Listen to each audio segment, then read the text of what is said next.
the minority ng House Committee on Justice. Update niya tayo sa kung ano mangyayari sa forthcoming meetings ng House Committee on Justice sa 14 mag-uumpisa and for the next 2 days more sa April.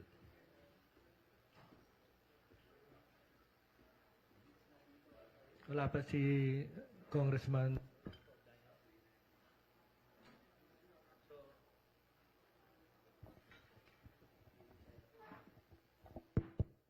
Okay. Pisa natin kay Congressman Miro Kimbo. What can you tell us about yung latest measures to deal with the current crisis? Magandang umaga sa ating lahat. Salamat po sa pagkakataon. So ngayon po sa House of Representatives ay pinag-utos po ni Speaker Bogie D na magbuo kami ng tinatawag naming Legislative Energy and Action and Development Joint Committee o yung lead committee para 13 committee po ito ng iba't ibang committees ng House na pinagtipon-tipon para magkaroon ng isang comprehensive address itong oil price shock na nangyayari sa Pilipinas. Well, sa buong mundo, dalawa lang naman ang key objective para maging malinaw. Una, ano yung emergency room action? Kumbaga sa ospital, ano yung mga immediate na kailangan magawa para maibsan yung pagtaas ng inflation. Isa lang naman yung core objective dun sa emergency room action or yung mga immediate steps. Isa lang yung pagtitingnan nyo lahat para hindi nalilito ang lahat ng ating mga kasama. Ang objective talaga is to manage inflation. So, ibig sabihin, itong problemang ito is unlike COVID, hindi apektado ang buong economy. So, kumbaga again, if I were to come up with an analogy, parang yung sakit, hindi sakit ng buong katawan eh. Sakit lang siya ng kidney o ng bato. Pero nandun talaga yung concentration, which is yung oil price. So, pero apektado ang iba't ibang mga organs ng katawan. So, kinakailangan din natin ma-address yun. Pero, wala tayong sufficient funds or we don't have enough medicines to cure the heart, to cure the lungs. So, kinakailangan natin i-address yung core of the problem, which is really yung oil price. So, nakikita natin that oil is a main driver for many things, particularly for food. So, pag tumataas ang pagkain, yan ang nagiging driver ng pagtaas na ng inflation sa iba't ibang goods.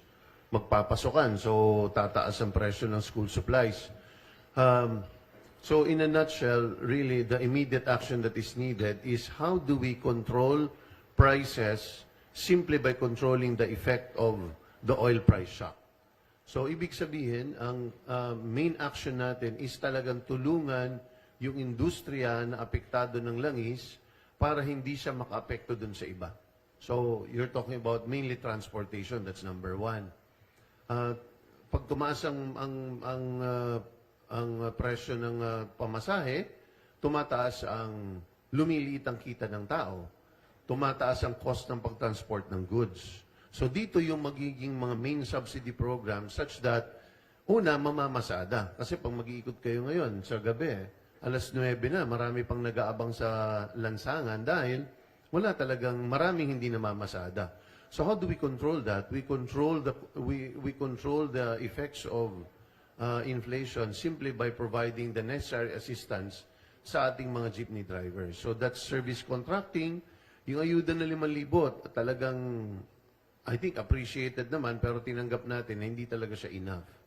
So kailangan talaga service contracting. Ibig sabihin, how do our drivers maintain the jeepney fares na mamamasada pa rin sila. Kasi ngayon, hindi sila mamamasada kasi lugi na sila because diesel prices have increased by almost 110%. Lagpas doble. So, hindi sila mamamasada. Paano sila mamamasada? Is yan yun. Service contracting, kinakailangan mo silang bibigyan ng isang either in the form of subsidy bawat litro or bibigyan mo sila mismo ng parang halos pasahod ang gagawin dyan para sila yung mamasada kada araw. Kailangan lang natin makontrol yung mekanismo para sila patuloy na mamasada. So yung pangalawang intervention na pang emergency room o pang ICU is on agricultural products o pagkain. So, kailangan tayo makapagbigay din ng assistance doon sa mga transportation factors ng ating agriculture. Yung nagdadala ng bigas, nagdadala ng gulay, galing sa Benguet. So, yung iba't ibang pagkain pa na apektuhan. So, dun din tayo kailangan mag-concentrate. So, yun ang key and core objective. Yun yung unang bahagi. Yung pangalawa is really the long term is the objective of the committee, of the mega committee in a sense, is how do we insulate or make the economy more resilient in the event na mangyari uli ang ganitong oil price shock? Because alam natin, mangyayari ito ulit. So how do we make the economy, ang kuryente natin, maswerte tayo, unlike other countries, 3% lang ang gumagamit ng diesel ang ating mga power plants. So you can imagine kung marami dito ay ibang bansa, nasa 30-35% diesel ang ginagamit nila, tatamaan talaga yung cost nila kasi madodoble sa isang iglap.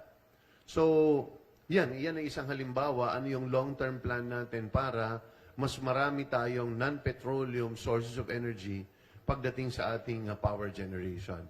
Pangalawa po is promoting electric vehicles, halimbawa.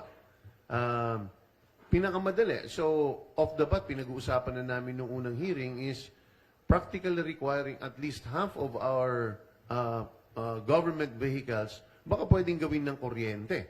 Di ba? So, imbis na petroleum-based din siya. And then, ultimately, ano yung incentive sa kinakailangan natin mailagay sa ekonomiya para mahikayat natin ang iba't ibang industriya tulad ng renewable energy, tulad ng solar, tulad ng baterya, para mas maging hindi na tayo oil dependent. So, sa darating na araw, sa Lunes, kunin ko na yung pagkakataon na Kong Terry, Manong, is on Monday is we need to see also, kasi madalas pinag-uusapan yung oil deregulation na kailangan pa siyang i-repeal. Ako na magsasabi na the situation today could have been worse had we not passed the oil deregulation law in the late 90s. Kung tayo ay very highly regulated today, mas dadapa ang ekonomiya, mas malaking butas sa bulsa ng gobyerno mangyayari para natin masustain ito. So, oil deregulation per se is good, but may mga pagkukulang siya na nagising tayo dito na now we've realized that really is it presupposes for it to work that there should be actual or real competition. Kaya nga hindi nire-regulate Hindi natin nire-regulate para magbakbakan ng iba't ibang oil companies. So nagkaroon tayo ng tagumpay dahil marami ng participants, marami ng mga gas stations, mga maliliit, pero tila hindi rin tayo nagtatagumpay. So on the supply side, okay tayo, pero on the price side, parang hindi tayo nagtatagumpay because pare-pareho yung presyo So ito yung ating ipinupokpok talaga, and over the next week is we need to be able to make sure that the levers of government, yung lahat ng kasangkapan ng gobyerno na nagsisiguradong may kompetisyon, ay gumagana. And that's the DOE, the ERC, and especially the Philippine Competition Commission. So ngayon po na itinutulak matagal na, and finally nagbaba na ng kautusan para i-unbundle yung presyo para makita talaga natin ano bang dahilan kung bakit sabay-sabay sila nagtataas, sabay-sabay ang presyo to the last decimal point ng sentavo. So, hanggat hindi po natin nabubuhay ang oversight ng competition, ay patuloy tayong mag-iisip na talagang may sabwatan or may cartel-like behavior sa ating petroleum industry. At nakikita naman po natin na bakit pare-pareho at sabay-sabay po sila nagtataas ang kanilang mga presyo. Ito po yung ating mga titignan. Lastly ko na lang po is, you're looking at a major downturn in terms of economic growth. Yung pagbaba po ng ating projected GDP growth ay aabot ng almost 1% ang ibababa. Yung ating naman pong inflation is, dati ang higher tier niyan is 3.9%. Ngayon, ang anticipation is 5 to 5.1%, as high as that. This may seem numbers to many people, pero in reality, what it means is when you have a high inflation, yung kinikita ng tao, effectively nababawasan. Kasi kung kaya niyang bumili ng 10 kilo sa At sa bawat linggo, ang isang tao, ang mabibili na lang niya ay 8.5 kilo. So, saan siya hahanap? Dahil hindi naman pwedeng mag-diet ang kanyang mga kapamilya, magkukulang ang pera. So, ibig sabihin, people will be pushed down towards the poverty line, below the poverty line. Pag humihirap ang tao, mas nagkakasakit, burden na naman sa gobyerno. Pag humihirap ang tao, mas tumataas ang kriminalidad. So, ibig sabihin, tumataas din ang burden sa gobyerno. So, that's why we need to be able to manage all of these things because really there's a higher effect na ayaw natin mangyari sa ating ekonomiya. So, yun po ang ginagawa po natin. Pasensya po, medyo mahaba, no?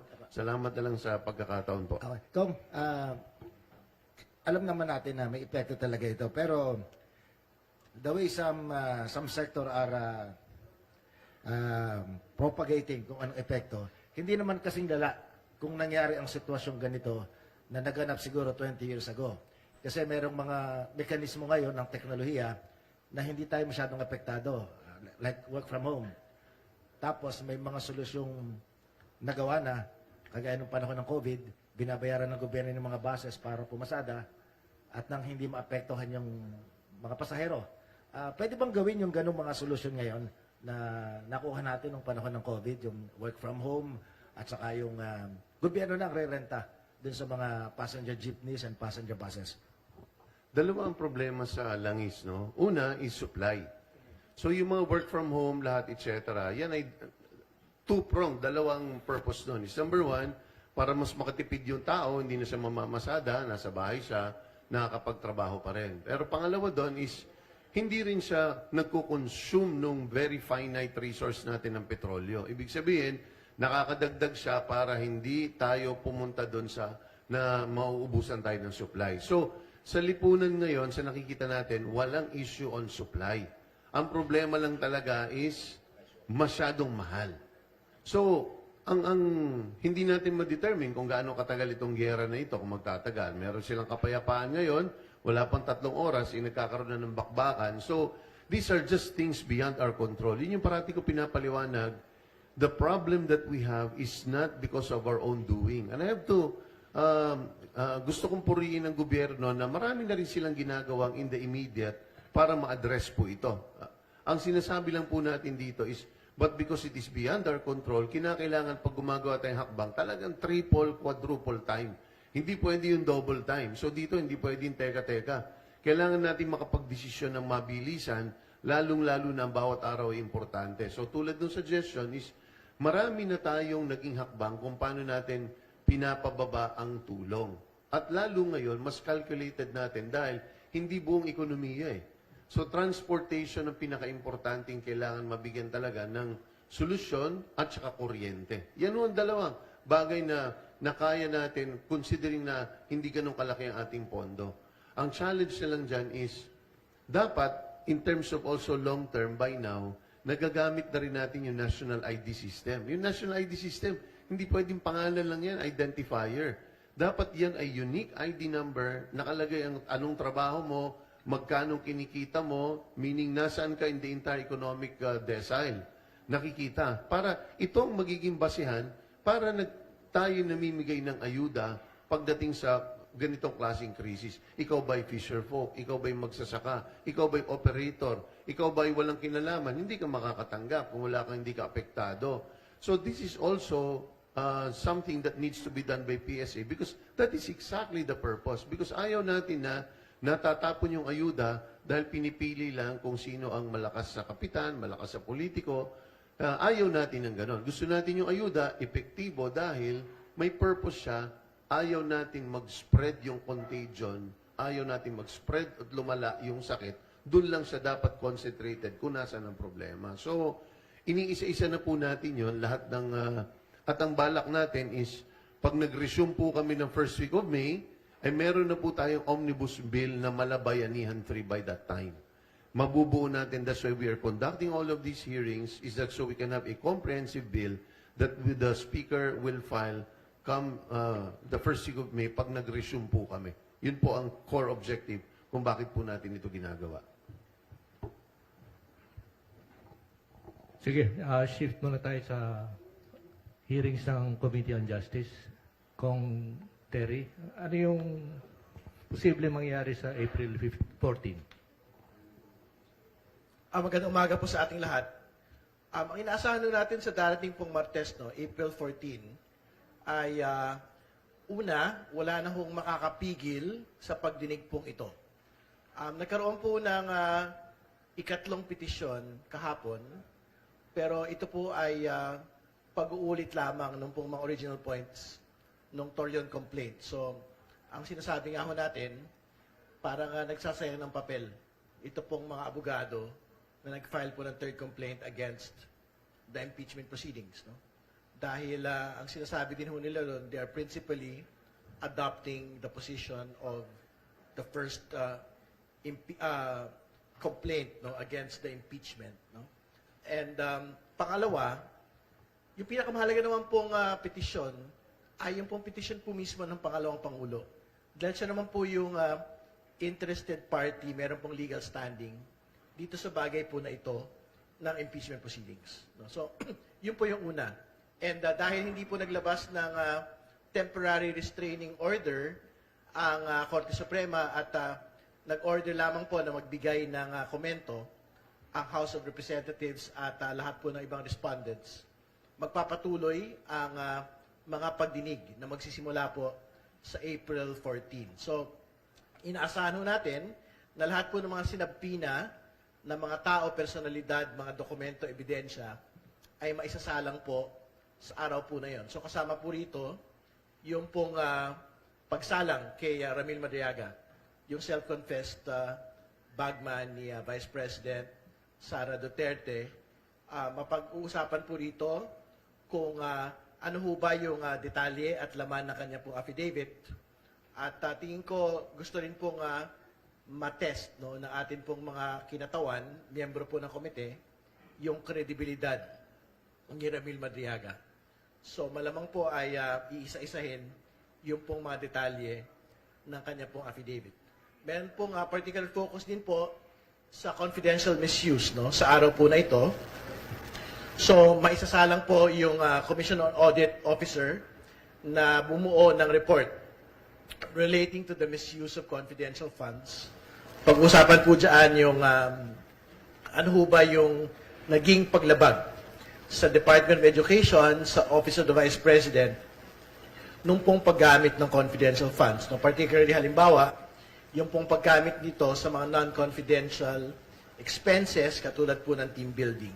May sasalang din po yung PSA, yung Philippine Statistics Authority Representative, kung saan maitatanong ho sila kung umiiral ba, totoong tao ba si Mary Grace Piatos at ang iba pang mga nakatanggap supposedly ng confidential funds. No? Maisasalang din po yung kinatawan po ng Kongreso na bahagi po ng House Committee on Good Government para siyempre ma-expedite din po yung proceedings dahil naipakita ho doon sa pagdinig ng nakaraang 19th Congress yung po mga aktual na detalye nung po maling paggamit ng confidential funds at iba pa hong mga usapin na kinakaharap po ng pangalawang Pangulo. So halimbawa, yung pong pamimigay ng mga envelopes, no, para sa head of procuring entity at iba pang mga official po ng Department of Education ay mapag-uusapan po ito. Particularly, yung testimony po ni former Department of Education Undersecretary Gloria Mercado. So, yan ho yung sa aspeto ng confidential funds. So hopefully, by Tuesday, nakuha na rin po namin lahat ng iba pang mga nasabpina ng mga dokumento. Particular, yung pong mga salin ng ating pong pangalawang Pangulo from 2007 to 2024 mula po sa Ombudsman. Lahat po ng tax documents, including yung income tax returns, ng ating pong pangalawang Pangulo, ng kanya pong asawa, si Ginoong Man Scarpio, at ng kanila pong mga kumpanya na nakalista sa kanila pong sa kanya pong 2024 SALN, no? Inaasahan din ho natin na makukuha po natin yung mga lahat ng corporate and financial documents ng lahat ng kanilang mga kumpanya na nakalagay po sa kanila po sa kanya pong 2024 SALN. So Pagka ho merong sapat na panahon, hopefully lahat po naman na imbitahan ay maisalang. Pero kung hindi po sila maisalang sa darating pong Martes, isasalang po sila sa mga susunod pa pong mga pagdinig. Kung marami po doon sa binanggit niyong mga maaaring testigo, napakinggan na namin at napanood nung nakalipas sa mga taon, maliban kay Ramil Madriaga. Did I get it right na sa order of appearance, uunahin si Madriaga? Mas malamang po mauuna po si Mr. Madriaga doon po sa pagsasalang po ng komite, only because yung pong order ng court no, na pumayag po na magpakita ho siya sa amin pong komite ay meron pong time schedule. No? So, ang order po sa kanya ay magpakita sa amin pong komite from 8 a.m. to 5 p.m. No? So, we would want to respect also the mandate of that court. No? So, hopefully before 5 p.m., natapos na po yung mayor na bahagi ng testimonya po ni Mr. Madriaga. Nalala ko po nung nag-appear dito yung abogado ni Ginoong Madriaga, may binabanggit siyang pwedeng makapagpatunay dun sa kanyang mga salaysay tungkol sa partisipasyon niya as a bagman. Yun daw cellphone na nasa custody ng korte. Yun po ba'y sinampi na rin ng House Committee on Justice? At the moment, hindi pa ho ito nasabpina.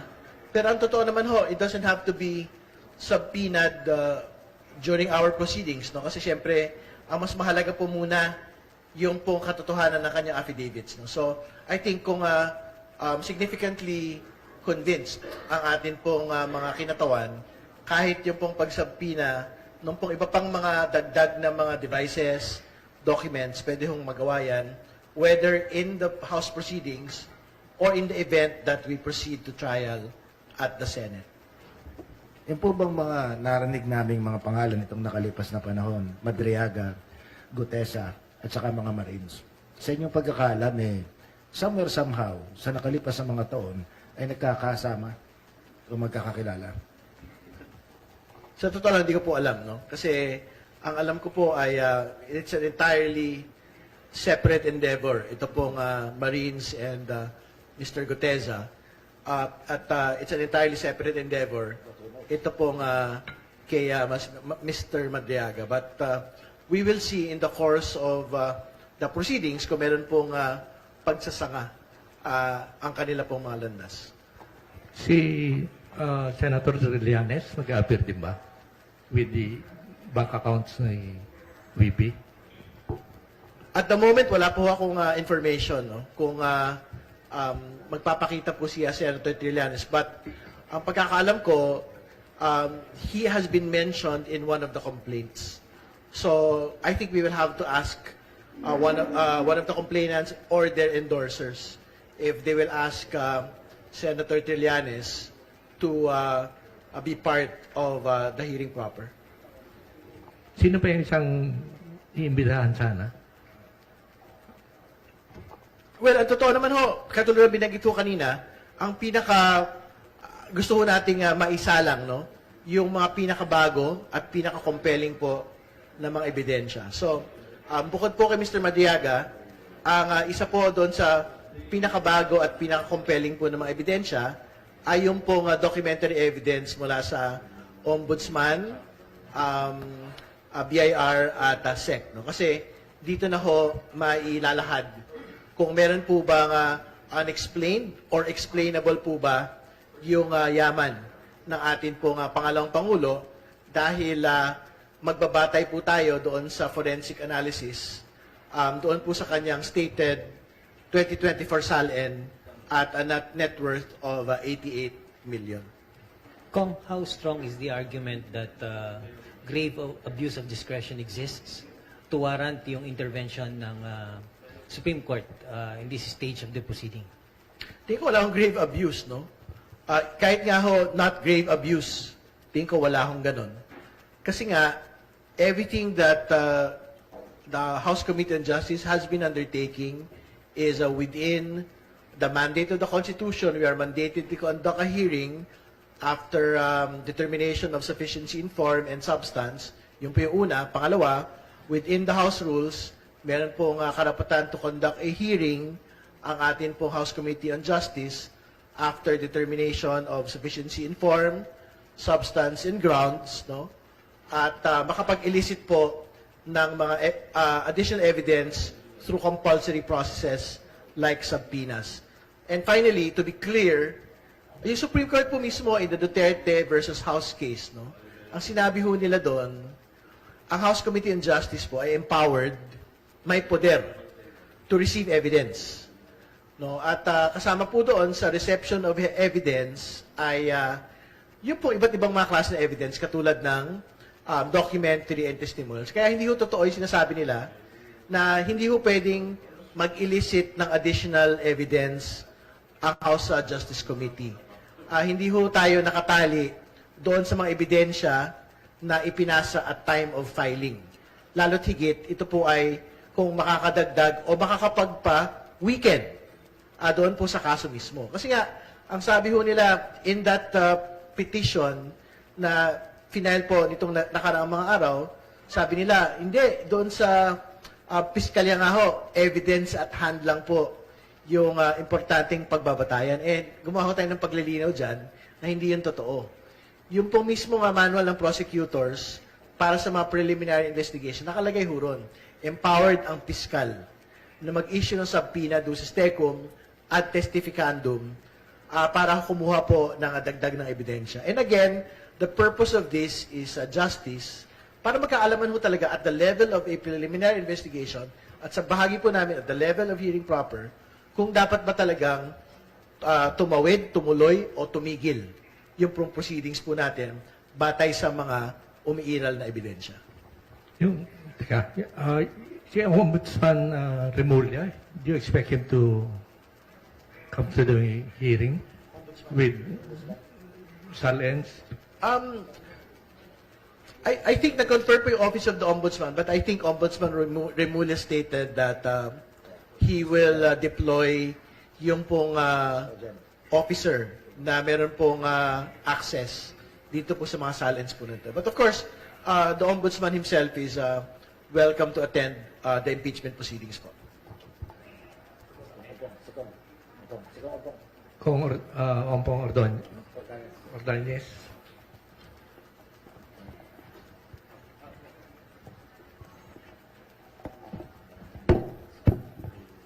Thank you po. Tungkol po rito sa ating Memorandum of Agreement para po sa pre-legal assistance para sa ating mga senior citizens. Ang kasunduan pong ito ay magbibigay ng libreng pre-legal assistance sa ating mga lolo at lola, lalo na po sa usapin ng kanilang karapatan, benepisyo at proteksyon laban po sa pang-aabuso at panlilinlang. Nilalapit po natin sa ating mga lolo at lola ang hustisya. Binibigyan natin sila ng boses, kakampi at lakas ng loob para ipaglaban ang kanilang karapatan. Alam niyo naman po, ang ating mga senior citizens ay madaling malinlang. Karamihan ay nabibiktima ng ating mga ng scam. At wala silang access kung ano ang gagawin. Kaya gumawa po kami ng kasunduan ng Integrated Bar of the Philippines para bigyan ng pre-legal assistance ang mga lolo at lola na nabibiktima ng mga panlilinlang o ng ating mga scammer. Ilalapit po natin ang ating mga senior citizens, ilalapit po natin ang hustisya sa mga senior citizens. Hindi po yung senior citizens ang maghahanap ng hustisya para sa kanila. Yun po ang buod ng ating kasunduan. Kasi napakarami pong senior citizens ang nabibiktima. Alam niyo, madali pong paniwalain ng ating mga senior citizens. Mapangakuan lang ng may malaking kita ay yung kanilang mahabang panahon na inipon ay napupunta lamang po sa mga taong ay nambibiktima. Kaya ito po, ako'y nagpapasalamat sa IBP, Integrated Bar of the Philippines, sa kanilang ay pakikipagkasundo sa Senior Citizens Party List para po mabigyan ng hustisya ang ating mga senior citizens. Ito po ay pangbuong bansa, hindi po lamang dito sa NCR. Kaya yun lahat po, kasama ito na isang panawagan ko na rin sa ating mga senior citizens, kung meron po silang problema, ay lumapit po sa atin. Ito po ay, hindi naman po lahat ng problema ng senior citizens ay kasama ron sa usapan. Hindi po kasama rito yung mga usapin ng mga pamilya na paghahati ng property. Yung mga money claim po, hindi po kasama rito. Ito po ay tulong natin dun sa mga lumalabag sa batas para sa kapakanan at karapatan ng ating mga senior citizens. Yung mga senior citizen, dalawa po kadalasan ang inihingi ng hustisya eh. Yung silang dinimanda, pwedeng tumakbo kasi ang libreng abogado sa PAO, Public Attorney's Office, pwede mo lang gamitin pag ikaw ang dinimanda. Pero ang PAO hindi pwedeng gamitin pag ikaw ang magdedemanda. So pag ikaw na-scam at magdedemanda ka, hindi pa pwede yung PAO. Diyan po sa kasundoon, pakikipagkasundo ng Integrated Bar of the Philippines, yung po bang nabiktima na karoon ng injustice, pwede naman siyang magdemanda? Opo, kasi sakop po yun ng ating kasunduan na hindi po basta po idinimanda o magdidemanda basta po para sa karapatan ng ating mga senior citizens, ito po ay sakop ng aming kasunduan. At ito po ay libre. Meron po ba kayong nababalitang inaabusong mga matatanda ng kanilang mga anak o mga apo? Napakarami po. Ito ay sakop ng ating kasunduan. Yung mga inaabuso ng pamilya, yung mga inaabandona, kailangan po nating ipaglaban yan. Hindi po tayo papayag ng ating mga senior citizens ay naagrabyado. Paglalaban po natin. Meron po kasi ako naririnig na kwento, malamang dito marami makarelate. Naniniwala yung mga apo, naniniwala yung mga anak, na kapag matandaan yung kanilang magulang, matanda yung lolo, no choice kung hindi sila yung tagapagmana ng kanilang lupain.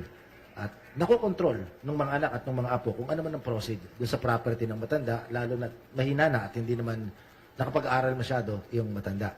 Yung po bang ganung mga usapin, pwede rin ipasok dyan sa IBP? Opo, pwede po natin ipasok yan. Kasi nga, sinasabi natin, kailangang ipagtanggol natin ang mga senior citizens na naagrabyado.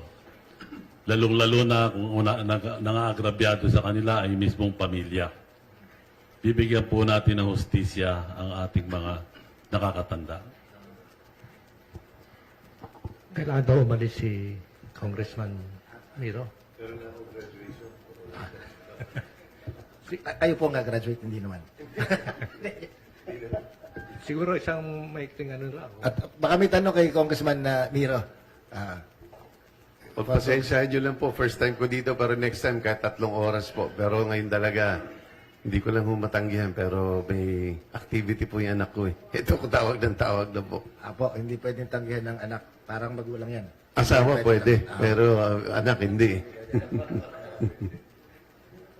So anyway, ang akin na lang po, sige po. Kung Miro, Ted Cordero po from GMA News Online.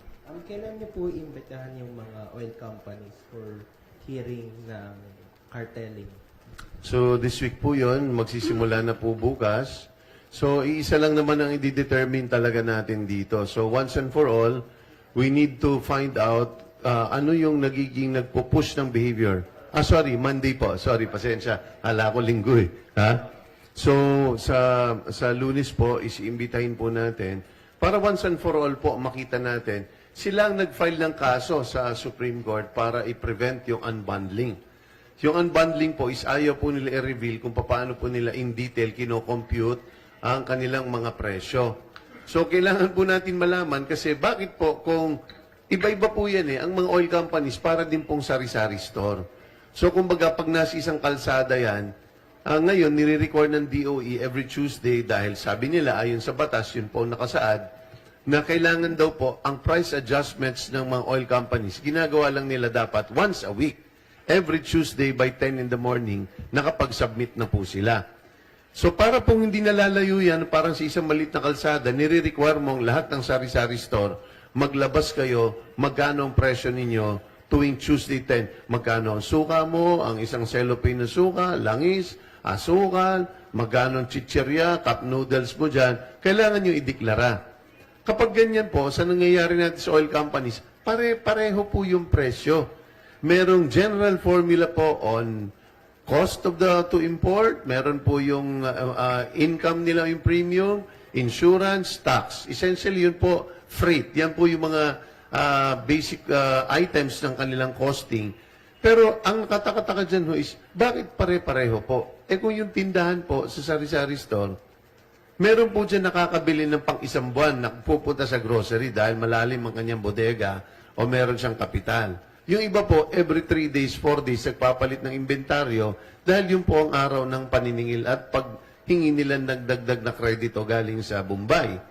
Hindi pwedeng magparehong presyo niyan kasi, so sa ngayon po, bakit nagiging pare-pareho? So, I strongly believe that itong DOE circular that mandates our gas companies to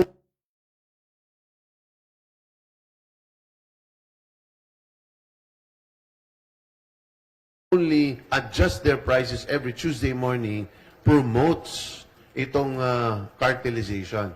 Dahil sumusunod sila kung sino ang may ganito. Nalalaman nila kung anong presyo ng isa. Lalo kung ikaw ay malaki, ikaw ang mas may marketing power. Pag nakita mo yung isa, ito yung kaya niya, tatapatan ko siya doon. So, hindi siya nagpo-promote ng competition, which is really the key ng deregulation. Kaya mo dineregulate para magbakbakan kayo, magsuntukan kayo lahat dyan, so that the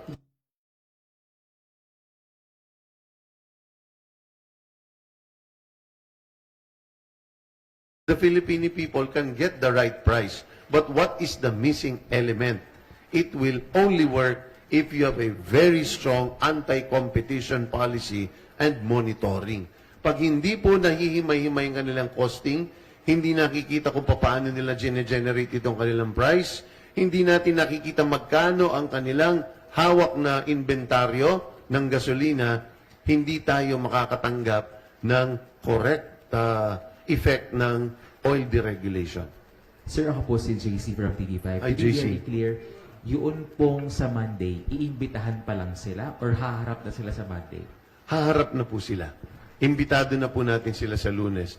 Pero I have to stress, along with 56 other resource persons. So, nung isang araw, nandun si Kong Terry, si Manong nandun din. We started at 9:30 in the morning, we finished at 9:30 in the evening. So, ganun kadami. Pero ang utos naman ni Speaker Boji Dijan is, we cannot get the right policy unless we get the right facts. So, talagang hihimay-himayin po natin. Tapos sir, for soundbite lang, dahil nga yung na-observe nyo na may cartel-like na pricing, dapat pong mag-intervene din ang PCC and ERC to investigate. Correct po ba? Tama. Because like I said, gagawin ko lang very simple. Oil deregulation by itself had fantastic objectives. Noon, tatatlo ang participants natin bago na deregulate. Ang pinakamalaki pa ay gobyerno. So government kept pumping in, subsidizing oil operations. Alam naman natin ang gobyerno, walang kapasidad magpatakbo ng isang private company. So, diniregulate natin simply for 2 reasons. We wanted investors to come in kasi ayaw nila pumasok. Ba't kami papasok? Ang kalaban naming gobyerno, siya rin ang nag-i-impose ng regulation. So, inimbita natin sila at maraming pumasok. Gusto rin natin pangalawa, may mga refineries na pumasok. Dahil gusto natin, mas nakakatipid tayo. Dito ginagawa yung finished product. But those 2 things today are not working.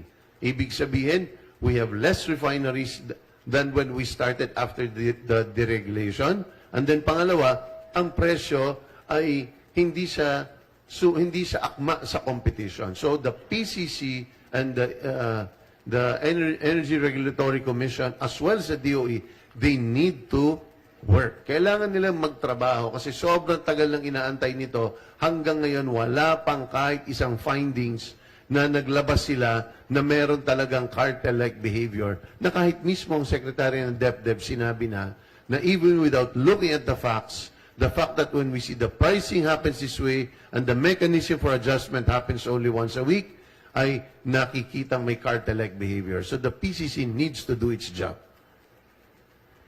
Kong, pabaon lang bago kayo umalis.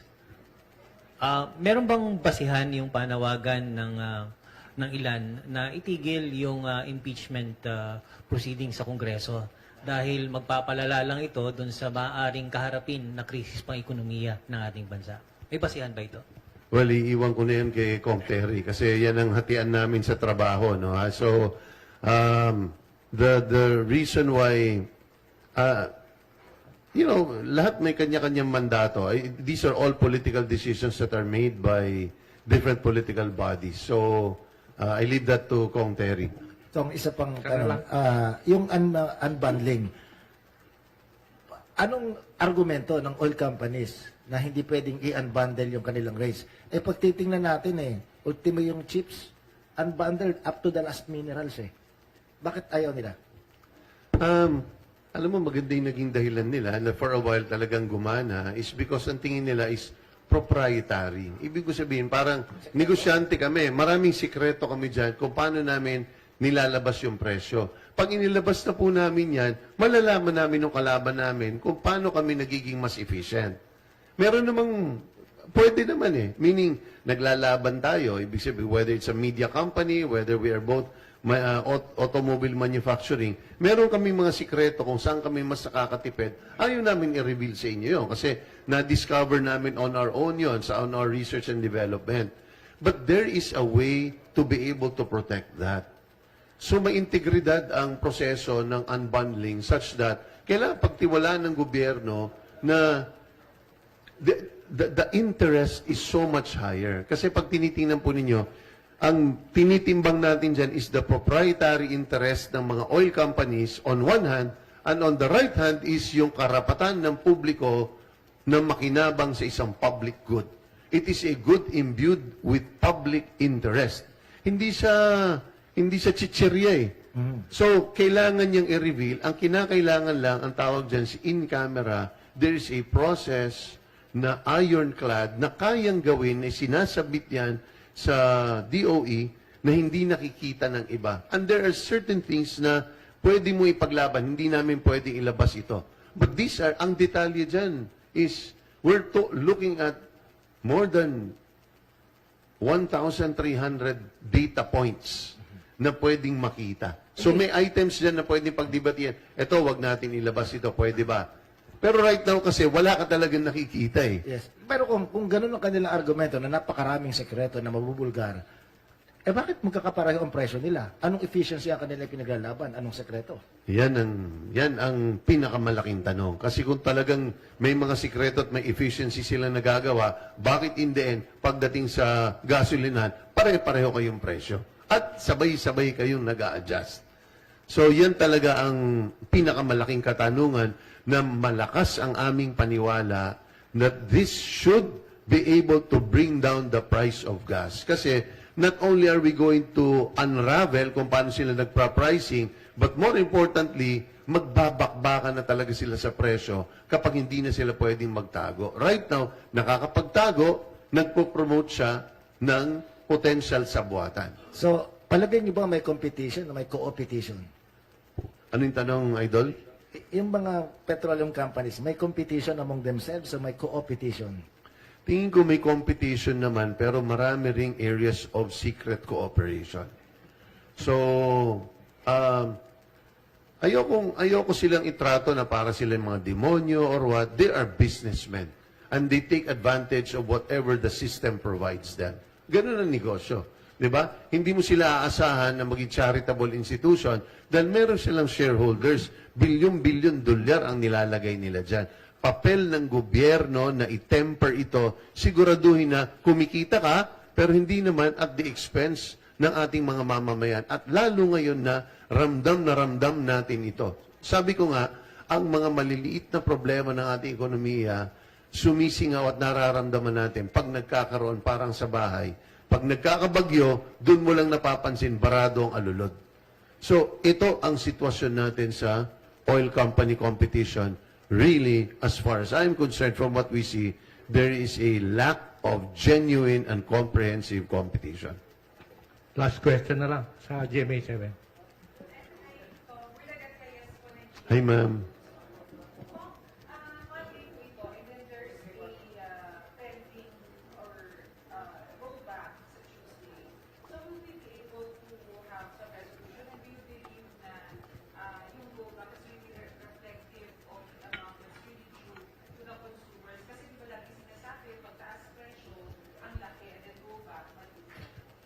Yan talaga ang isang bagay, no? So, meron din kasi silang isang konsepto dyan. Ang tawag ng mga ekonomista dyan is the prices are sticky up. Di ba? Yung hindi talaga siya bumababa. Pag umaakyat, mabilis. Pero pag bababa, hindi talaga siya bumababa. So, ang isang bagay na kailangan natin makita dyan is yung konsepto kasi ng mga oil companies sa pinapaliwanag nila. Simple lang naman sa ating mga mamamayan eh. Binili po ninyo yan ng 50 pesos kada litro. The following day, ay nagtaas siya to 80 pesos. Parang hindi naman fair. Binili mo ng 50, ibibenta mo ng 80. Ubusin mo muna yung 50, total hindi mo pa nabibili yung 80. Diba? Hawak mo na siya eh, nabili mo ng 50. So, porkit nagtaas internationally at 80, magtataas ka to 80. Parang hindi fair. Ang argument nila dyan is, kailangan namin ng replacement cost. Pag binenta namin yung 1,000,000 litro namin ngayon na binili namin na 50 pesos, okay, sige, binili namin 50 dahil yun ang natamang computation. Yung aming marirecoup, pag binenta namin yan, wala na kaming pambili kasi 80 pesos na per liter eh. Naintindihan niyo po ako? Saan sila pupunta? So tama naman yun, gusto niyo kontrolin yung kita namin, but paano pupunuan? Ngayon, pagbabalik na kami ng Singapore, gusto namin bumili uli ng 1,000,000, sasabihin nila, 1 million na ngayon. 80 pesos na per liter. So, kamot ulo sila. Paano yun? Binenta natin ng 50. So, that's why they call it a replacement cost. So, even if we bought it at 50, we have to charge it at a higher amount, close to 80, para meron kaming pambili. Otherwise, mawawalan tayo ng langis. Kasi ang gagawin nila is, 50 namin na ibenta. Babalik kami Singapore, 80 na ang bagong supply. So, ang gagawin nila, mag-aantay tayo. Hindi tayo muna bibili kasi malulugi tayo. 50 lang natin na ibenta, 80 tayo ngayon ang ating pagbili. So, we will stop and that's going to be a worse problem for us. So, tanong natin dyan is, hindi tama yung replacement cost formula. Hindi pwede kasi wala silang kahit kaunting sakripisyo. Dito pwedeng pumasok ang gobyerno. So it's a liquidity issue. Nagkaroon sila ng 30 pesos kaagad na butas. Hindi sila makabili. So ang isang suggestion namin dyan is, since it's a liquidity issue, kasi pwede naman bumaba the next month eh. Bakit hindi natin pautangin ang gas companies ng reasonable rate, ang interest, para meron silang pambili? Because oras naman na bumaba the next month, mababayaran tayo kagad kasi kumita sila eh. So these are things that need to be done or undertaken so that on all sides of the supply chain, nagkakaroon tayo ng intervention para hindi nalulugi in the end na ipapasa sa mga mamamayan yung cost ng pagtaas ng presyo ng langis. Sige, Okay. thank you very much. Maraming salamat po. Okay, Salamat sa thank you. karangalan. First time ko po dito. Sana maimbitahan niyo po ako ulit. Okay. Maraming salamat po. Madami pang pagkakataon siguro in the next one. I-ano lang natin. Ito na po kayo sa gitna.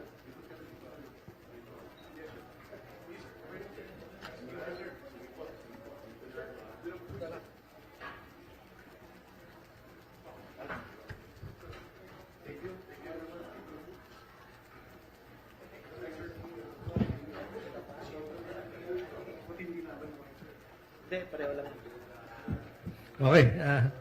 Nandito na si Rear Admiral J. Tariela. Ano bang latest development sa West Philippine Sea? Lalo na yung sa pag-asa yata, ano? Merong development dito. Una sa lahat, gusto ko pong bumati ng good morning kay Congressman Ridon and kay Congressman Ordonez. It's a great honor to join our honorable congressman here in front. Regarding our update sa West Philippine Sea, 2 days ago, nung araw ng kagitingan, ang Philippine Coast Guard po, kasama po natin si Secretary Lopez and Senator Tulfo and even the Commandant Admiral Ronnie Hilgaban, ay nagtungo po kami sa Pag-asa para i-activate po natin ang Coast Guard District Kalayaan Island Group. At ginawa po natin ang Coast Guard Station dito as a major unit of the Philippine Coast Guard, upgrading it to a Coast Guard District. The main objective of the national government, ito po ay inaprubahan ng ating Pangulong Ferdinand Marcos Jr., na i-upgrade ang Coast Guard unit dito sa Pag-asa for 4 reasons. No? Una sa lahat, dahil it is already upgraded to Major Unit Command of the Philippine Coast Guard, it will be led by a senior officer. No? Minimum, kailangan isang flag rank or commodore ang rango na magiging district commander dito. Because the intention is that it would require a much more strategic and mature leadership kapag pinatakbo na ang isang mas malaking Coast Guard unit sa Kalayaan Island Group. Secondly, ang intention po ng ating pamahalaan ay not just to focus on maritime security concern. No? Alam naman natin na ang Philippine Coast Guard has other mandates, particularly maritime safety and environmental protection. That includes search and rescue. Dahil sa maraming mga mangingisdang Pilipino na napupunta dito at nangangailangan ng distressed support, ay minabuti po ng ating pamahalaan na magkaroon ng Coast Guard district dito para makaresponde immediately. No? Third, ang ating pong Coast Guard district sa Kalayaan Island Group will be also having their own operationally controlled assets. No? Whether Coast Guard vessels or aircraft, ang district commander po dito ay magkakaroon na ng dedicated asset para makapag-deploy immediately to respond to all our challenges na kinakaharap natin sa Kalayaan Island Group. At ang pang-apat po na dahilan dito, ang Philippine Coast Guard po ay we have different set of professionals. No? Ang intention po ni Admiral Ronnie Hilgaban ay makatulong din po sa ibang kagawaran ng gobyerno para may angat po natin ang buhay ng ating mga kababayang Pilipino na nasa Pag-asa. Dahil dito po, the Commandant also expressed his commitment of deploying additional licensed teachers sa hanay ng Philippine Coast Guard para po ma-augment ang mga guro na mataas ang pangangailangan ng Department of Education kung sino ang may dideploy dito sa Pag-asa. At the same time, the Commander also expressed his support of deploying doctors, nurses, and even dentists, no? Para makapag-provide ng health services sa ating mga kababayan na nasa Pag-asa. And lastly, we also have ecumenical service sa hanay ng Philippine Coast Guard dahil kamakailan lamang ay sinamahan natin si Bishop Misiona sa pag-groundbreaking ng isang simbahan na itatayo natin sa Pag-asa. And the Commandant also will be deploying a priest, a Catholic priest, para makatulong din sa simbahang Katolika na magkaroon ng pare sa Kalayaan Island Group.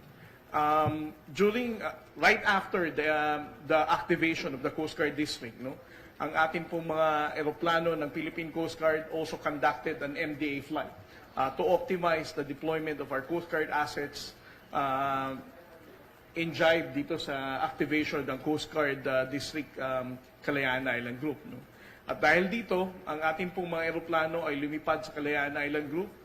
We were able to monitor presence of Chinese maritime militia and China Coast Guard surrounding Kalayaan Island Group, particularly in Pag-asa Island. At sa ating paglipad sa Pag-asa, ay napalapit din tayo sa Zamora Reef or Subi Reef. Ito ay isa sa pinakamalaking illegally reclaimed military base ng People's Republic of China. At ang ginawa nga ng ating pong PLA ng Chinese government dito ay they launched flares towards the aircraft. And when we proceeded to when we're about to proceed to Ayungin Shoal, napadaan din tayo sa Panganiban Reef, in which the Chinese government also have a massive naval base sa Mischief Reef. At ganun din po ang ginawa nila. No? They also targeted us using their flares. Ito po ang update natin ngayon sa West Philippine Sea. But despite of all this harassment, the threatening acts of the Chinese government, ang ating pong Commandant ng Philippine Coast Guard would like to express our commitment of ensuring the Philippine Coast Guard is standing firm and supporting the commitment of President Marcos of not surrendering a square inch of our territory to any foreign power. Thank you. Do you expect expanded presence ng Chinese Coast Guard tsaka militia, given this development? Well, kung titingnan naman natin, sir, even before we announced and activated the Coast Guard District Calayan Island Group sa Pag-asa, ay meron naman na talagang Chinese Maritime Militia na nakapalibot sa Pag-asa Island.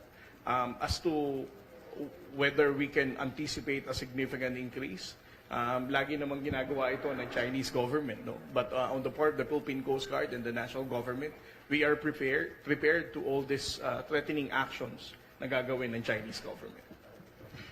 Yun po bang kagamitan ng Coast Guard? Kasi naalala ko nung isang enkwentro nun ng Coast Guard at saka ng China, walang makalipad na drone kayo, na-jam. Yun bang communications ninyo yung communication system, jam-proof? Well, for the radio communication and the secured lines ng Philippine Coast Guard between the Coast Guard shore unit sa Pag-asa and our Coast Guard vessels and aircraft, hindi naman natin masasabing na jam. No? I think our main concern is only the Starlink connection. They can be able to jam the internet connection, but with regard to radio transmission, hindi pa naman nila nagagawa ito. Pardon, may curiosity at saka tanong bata. Kasi uso naman ng sasakyan yun, ang tawag doon, yung dashcam, sinungaling yung kalaban Iba yung kinukwento kaysa sa maaari talagang nangyari. Lahat ba ng kasakyan ng Coast Guard, parang may equivalent pa lang ng dashcam na pwedeng gamitin patunay kung ano talaga ang totoong nangyari? Well, that's what we're doing, sir. No? Although yung dashcam natin, hindi siya naka-fix. It's actually manned and operated ng ating mga Coast Guard on board the aircraft and even the Coast Guard vessel.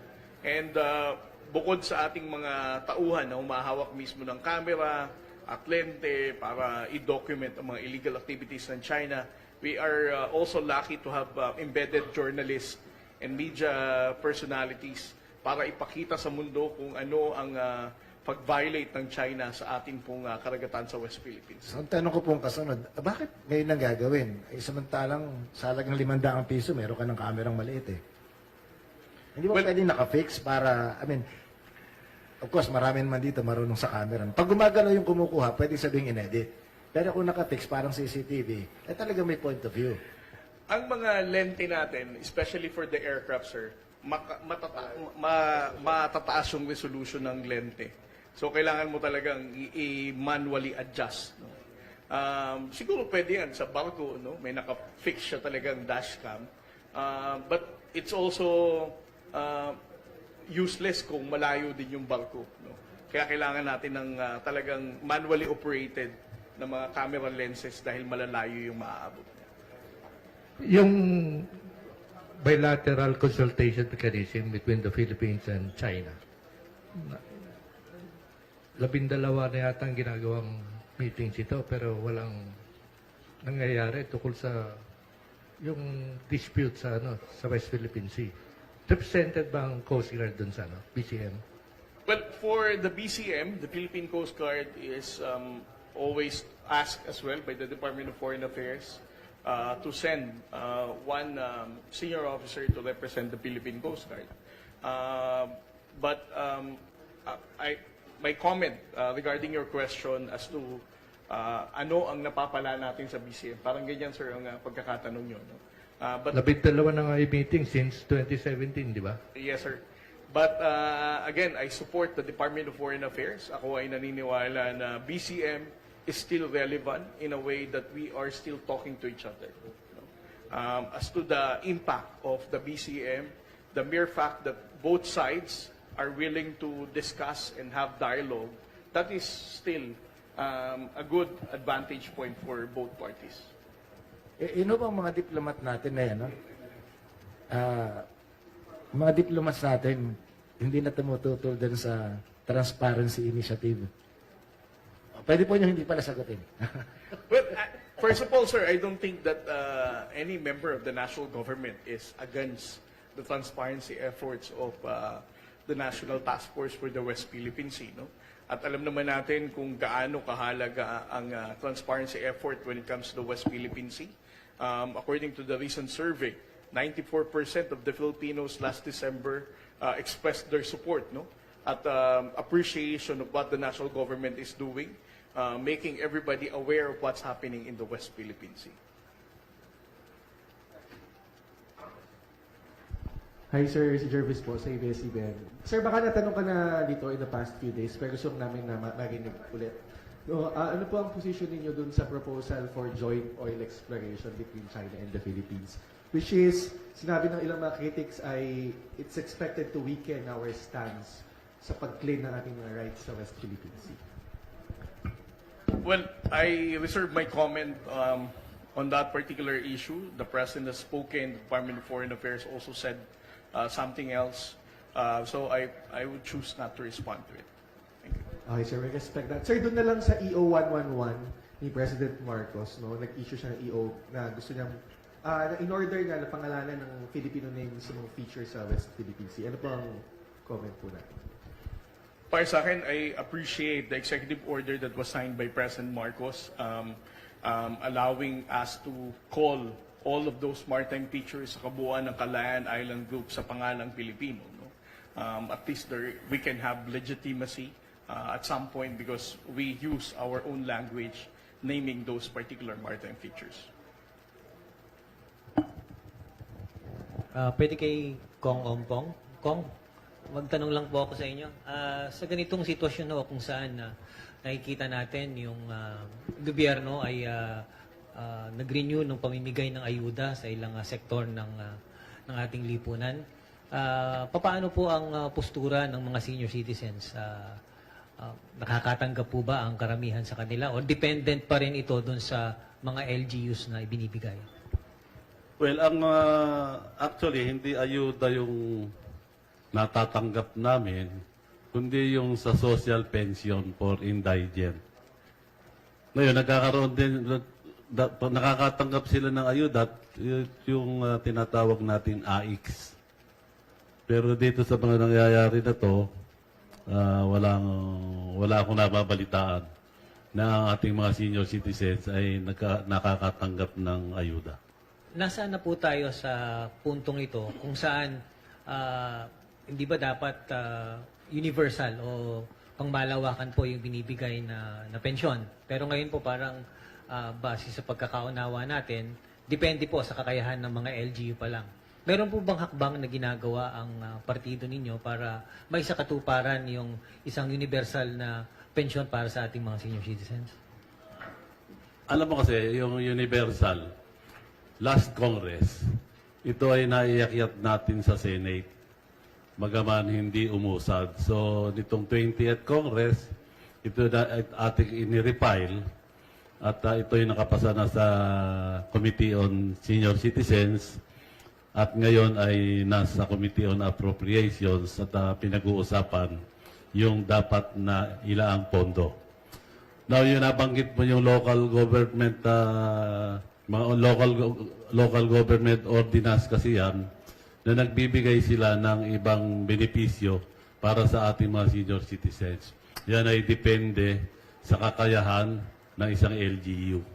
Kung kaya nilang, marami na mga LGU na nagbibigay ng pensyon sa ating mga senior citizens, bagamat limitado rin eka nga, para maipakita lang yung pagmamahal ng LGU, ay binibigyan nila ng konting halaga. At yun nga, medyo may reklamo pa rin sa ating mga senior citizens dahil hindi naman lahat ng senior ay nabibigyan.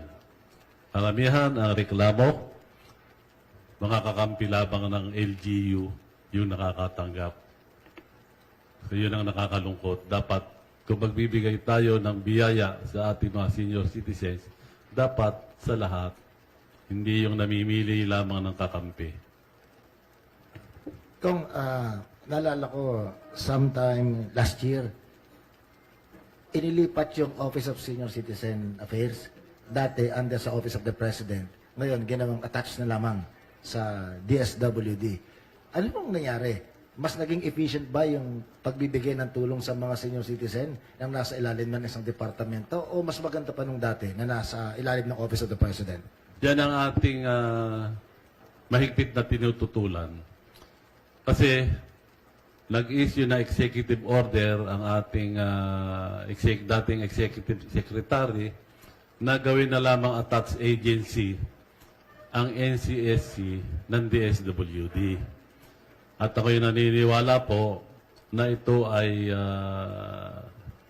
sabihin natin na ako po hindi abogado, pero parang hindi po tama kasi hindi dapat ng ang Republic Act ay i-amend lamang ng isang executive order. Ako po hindi abogado, pero yan po yung aking pananaw. Ngayon, ang nangyayari po, medyo may mga reklamo rin dito pagdating sa DSWD dahil hindi naman din po nila nagagampanan. Hindi rin na ibibigay yung mga ayuda, mga benepisyo ng sa tamang panahon.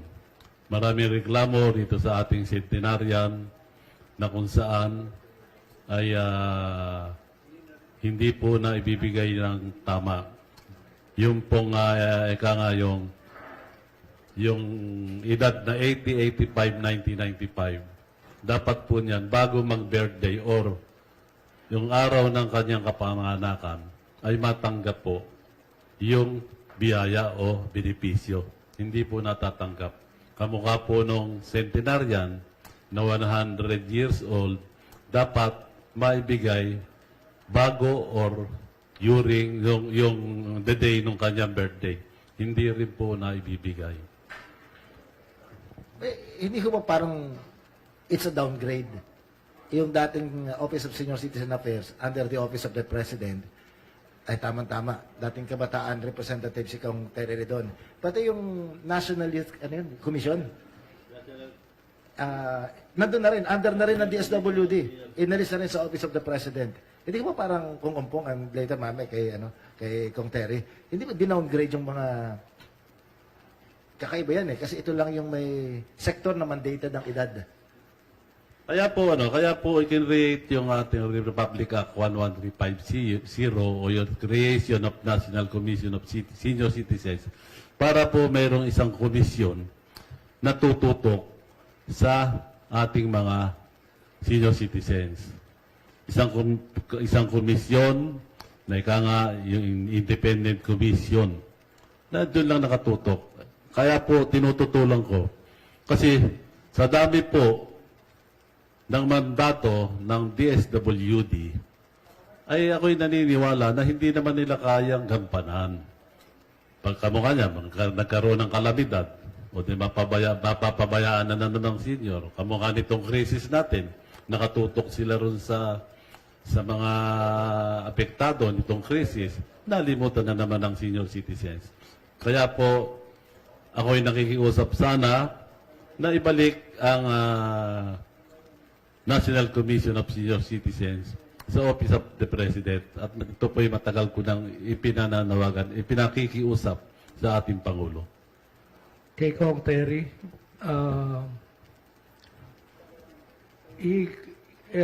isasamon ba si lawyer ng si Michael Boa sa hearing ng Do you expect na sasabihin nila na they will not participate in a mini trial kung gano'n?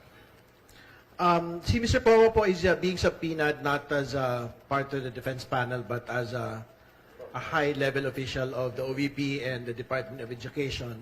In previous public statements po, sabi niya, he will attend.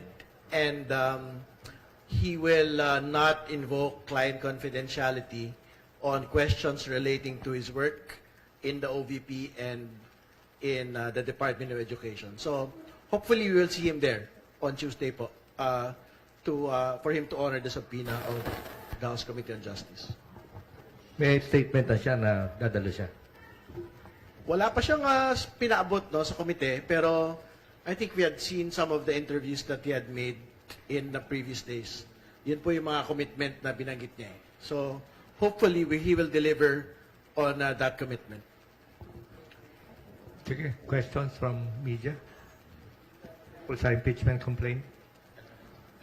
Habang wala kay Butch, tanongin ko lang si Kong Terry, dun sa issue ng coup sa House leadership, totoo pa ba ito? O ano pong masasabi niyo dun sa aligasyon na bahagi ito nung intention para sagkuan yung pagpapatuloy ng impeachment proceeding? Alam po ninyo, sinabi ko na po yan kahapon, ano? Tingin ko bahagi po ito ng propaganda ng mga alyado ng pangalawang Pangulo para madistract yung mga miyembro po ng Kamara at yung pong mga kababayan natin doon sa darating pong pagdinig sa April 14. Yung pong usapin po ng leadership shake-up sa House, wala ho yung batayan. Kasi una sa lahat, yung pong mga pagpapalit ng liderato, hindi ho yung nagaganap sa panahon po ng break. Ang pagganap po ng mga pagpapalit po ng liderato during the course of session. Kasi para makapagpalit ng speaker, kailangan po ng motion to vacate yung pong leadership positions. So, ibig sabihin, kahit halimbawa, meron silang numero ngayon, at papalaki halimbawa yung bilang, paano ho nila papalitan yung speaker? Pero, more importantly, wala ho silang bilang. Yung pong galing pong naitatala, no, na mga sinasabi, meron lang ho silang 10 o 20 atang mga tao, hindi namin alam yung mga pangalan nila, kung meron mang, o kung totoo man ito. Pero, ano ho ba yung threshold vote to replace a speaker? 160, yung pong requisite vote para magpalit. So, medyo malayo. Parang platitong Manila ho yun. Yung kung 10 lang ho sila, hindi ho, in fact, mas malaki pa ho yung minorya.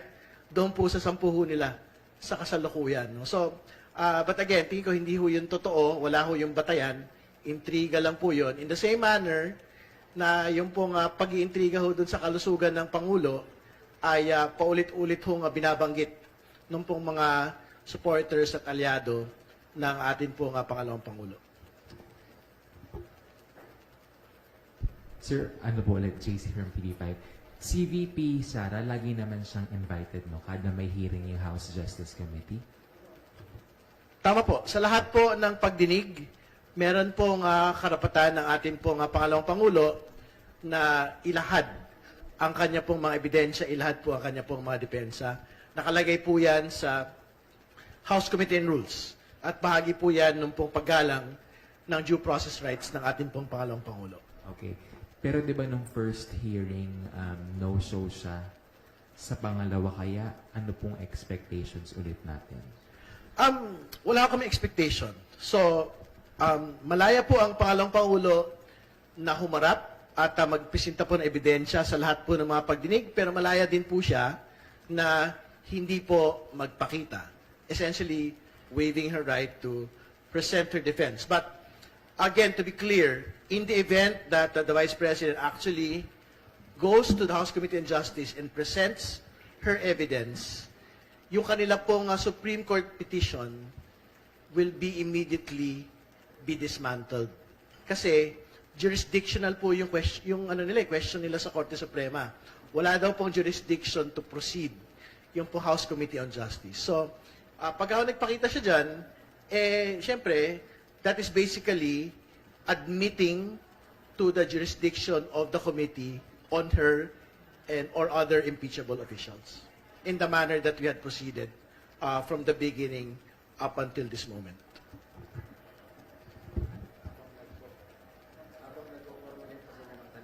Kong Terry, balik ko lang sa yung layawang ko tanong kanina. Kasi si Kong Terry, alam naman natin yan, dating kinatawan ng kabataan. Isa yung tanggapan ng kabataan, kagaya ng Office of Senior Citizen, na nalipat from Office of the President napunta ng DSWD. Sa tingin niyo ba nakaganda yun o mas magandang nasa ilalim ng Office of the President? Balikan lang ho natin yung pagpapalit from OP. Lahat po ng mga sectoral offices, no, katulad ng National Commission for Indigenous Peoples, Philippine Commission on Women, Presidential Commission for the Urban Poor, ito nga yung sa Senior Citizens Commission, and I think even po yung National Youth Commission, inilipat po ito from the Office of the President to the Department of Social Welfare and Development, no? Nung pong panahon ng dati pong gobyerno. I think yung pong objective po nila dito ay dahil siyempre ito po ay marginalized sectors and better na mailagay po within a social protection agency katulad ng DSWD. Ito pong mga opisina po na ito. Pero I think we have to be very clear na hindi lang naman po social protection yung pong usapin nung po mga marginalized sectoral commissions na meron po tayo. So for example, yung pong youth, yung pong urban poor, hindi lang naman ho ayuda, for example, yung kailangan ng mga urban poor. Kailangan din ho nila political representation. Kailangan din po nila housing. Hindi ba? Hindi naman ho yan matutugunan ng social welfare and development objectives lamang. Di ba?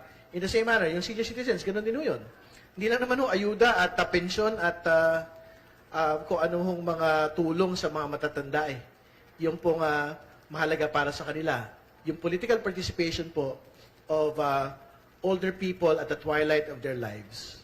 It is not something that can be responded to by a social protection agency. Kaya even then and up until today, I think marami po doon sa mga marginalized sector leaders, I think they would still insist that magkaroon po ng pagbabalik from DSWD back to the OP. And it is not a slight on DSWD. I think they're doing great work on social protection. Pero if you would want to be able to reflect yung comprehensive nature of the work of marginalized sectoral commissions, I think it is properly placed at the level po of other executive offices under the Office of the President.